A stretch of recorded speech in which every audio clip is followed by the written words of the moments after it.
July the 15th, 2016. 22:05 hours. Warplanes started flying low over Ankara, piercing the silence of the night and terrifying the people. At about the same time in Istanbul, a faction from the military blocked off the Bosphorus Bridge and tanks rolled on Istanbul's Atatürk Airport. Cast to the public as military training, this development was the first sign of a coup attempt against the government, which came to power in the 2015 elections on November the 1st with a vote percentage of 49.41. 22:10 hours. Police and soldiers confronted across the nation in front of many government buildings. Heavy machine gun fire was opened from helicopter gunships on the Central Intelligence and the General Staff Headquarters. The putschists carried out a bomb attack on the Special Operations Headquarters in Gölbaşı in Ankara, killing many of its members. These attacks were aimed at the destruction of these two pivotally important establishments.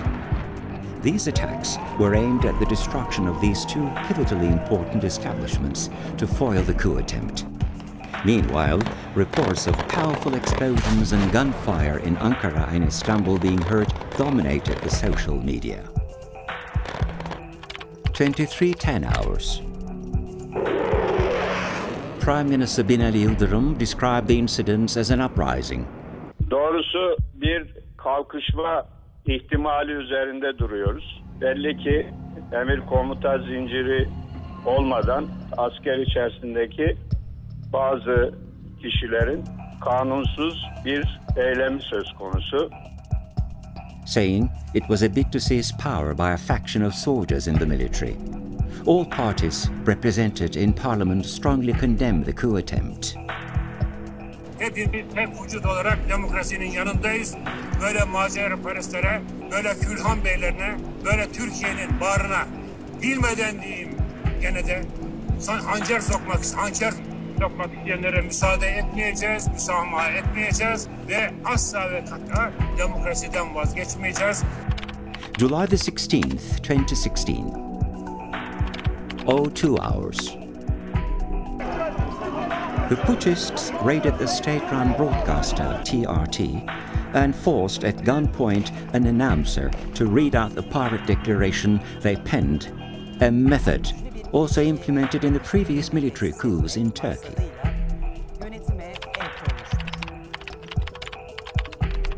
Pursuant to the reading out of the pirate declaration, the commanders of the Navy, the First Army, the Third Army Corps, the Special Forces, and the Gendarmerie Operations Department head issued a statement renouncing it. 37 hours. President Recep Tayyip Erdogan called on the people to take to the streets to give backing to the government. In a statement he made to CNN Türk via FaceTime, Erdogan referred to the coup attempt as an uprising by a small minority within the military. Milletimizi illerimizin meydanlarına davet ediyorum, havalimanlarına davet ediyorum ve milletçe meydanlarda, havalimanında toplanalım ve bunların o azınlık grubu tanklarıyla, toplarıyla gelsinler, ne yapacaklarsa halka orada yapsınlar. Halkın gücünün üstünde bir güç ben tanımadım bugüne kadar. The hotel President Erdogan was staying at the coast in Marmaris was strafed by warplanes and it was besieged by about 50 soldiers. Bir an önce yaptıkları hatayı, yaptıkları bu büyük yanlışı farkına varsınlar. Kendilerine kim bu yönde talimat veriyorsa bu talimatlarını asla dinlemesinler. Not heeding the calls made on television for the putschists to return to their barracks, the rebel soldiers flying Skorsky helicopter gunships hit the Truksat satellite station in a bid to disrupt the public's access to getting informed. 01:40 hours. Appeals were made on social media and from mosques and non-governmental organizations, as well as by those segments of society with common sense, for everyone to turn out in protest against the coup plotters.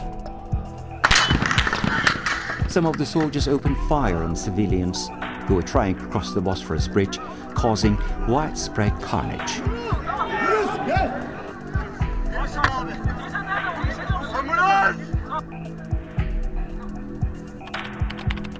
0250 hours.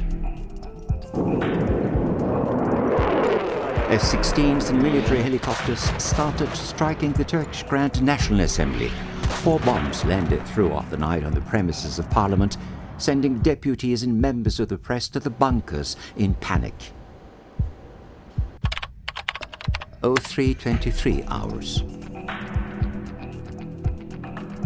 The Doğan Media Group headquarters was stormed by soldiers. The coup plotters also had the CNN channel go off-air. 0407 hours. Addressing throngs of people who were at Atatürk Airport to welcome him, President Recep Tayyip Erdogan said there was no power above that of the national will, and the coup plotters' move is an uprising, an act of treason against the state. 0626 hours. The F-16s, commandeered by putschists, bombed the presidential compound and the surroundings, killing dozens of people.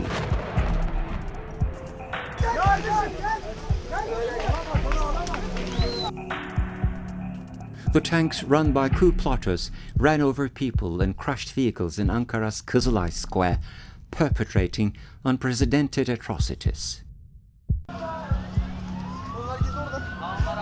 Chief of the General Staff, General Hulusi Akar, and some army commanders were understood to have been overpowered by their close army commanders. 0642 hours.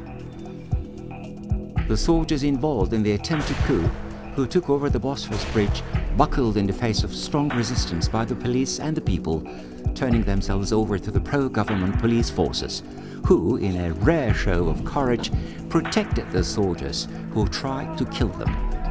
The Bosphorus Bridge, blocked off by tanks throughout the night, opened to traffic in the wake of the coup plotters' surrender.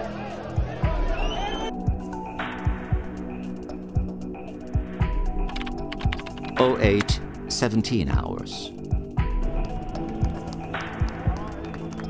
About 200 people were taken into custody in the operation, which targeted the Gendarmerie Command.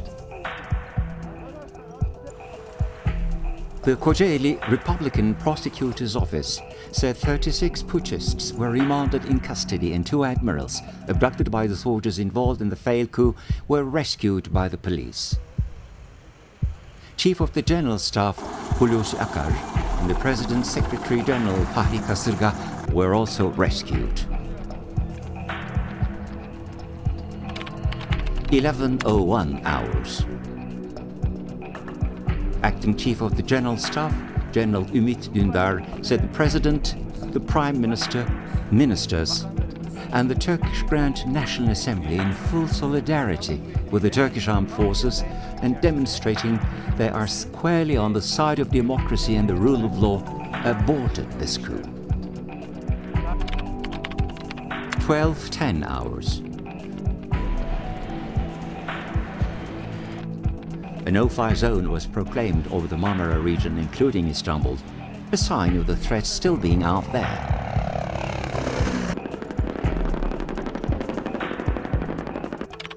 1321 hours. The Central Intelligence said the systematic operation was over and it proceeded to spot operations.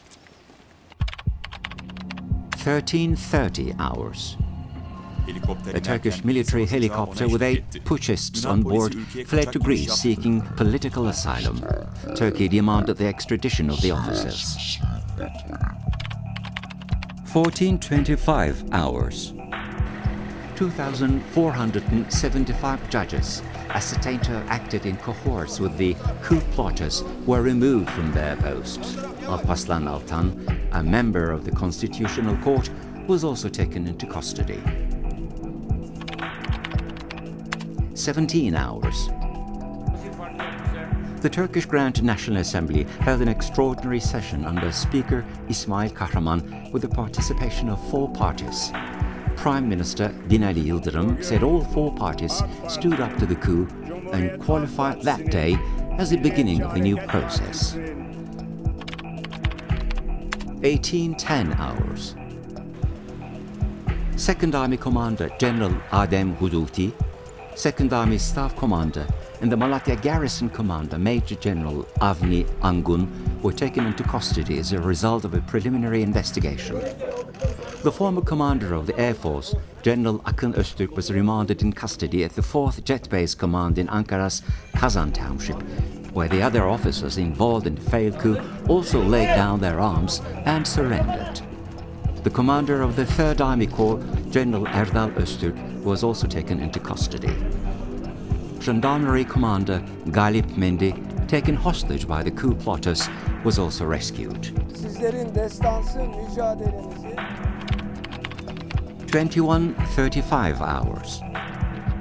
Colonel Erhan Baltacıoğlu, taken into custody after the coup was quashed, was arrested, and the Kayseri police helped the capture in Istanbul of Brigadier General Cemal Akyıldız.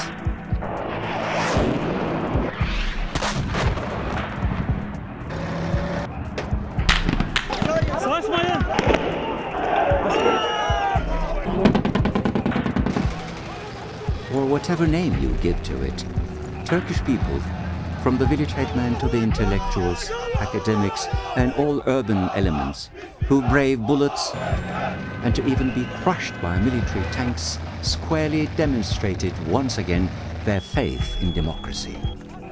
The chain of command in the military has renounced it from the very beginning, and the majority of army members have taken a firm stand against the faction of traitors. There are investigations being conducted with great attention and conscientiousness on the basis of constitutional and legal dictates about those involved in the aborted coup.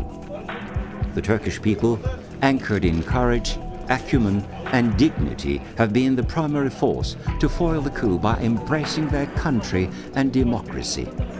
Having converged in the common denominator of the country, democracy and freedom, they have written a legend of democracy.